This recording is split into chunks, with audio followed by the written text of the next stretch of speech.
Is human brain failing to process information on Zoom calls? Study says yes, with online video calls through platforms like Zoom and Teams becoming a common practice in our day-to-day work life, it is now being seen as the most feasible and easy way to communicate. However, a recent study says that such video calls may not actually be the smoothest way to hold conversations. The new research has revealed that the human brain finds it challenging to process conversations that take place through video calls in comparison to face-to-face conversations. The findings were made in a study carried out at Yale University, which emphasized how important it is to hold in-person communication, and this is how humans naturally interact with others.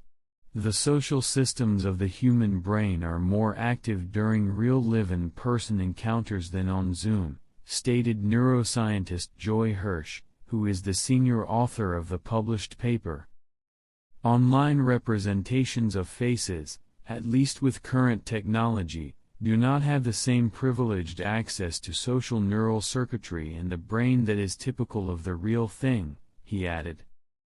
As per Hirsch and her colleagues, neuroimaging was used by most of the studies previously carried out to record brain activity amid social interactions, which involved individual people.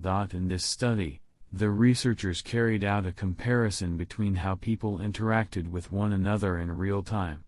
The participants included 28 healthy adults who had no vision impairments and belonged to different ages, genders, and ethnicities. Functional near-infrared spectroscopy, FNIRS, eye trackers and electroencephalography, EEG, were used by Hirsch and the team to carefully record the eye and brain activity of people when they were talking to each other. The results of pairs who participated in live face-to-face conversations were compared to those who used Zoom to hold video chats. No changes were made in the conversation partners, and the same task was completed by each pair during the conversations.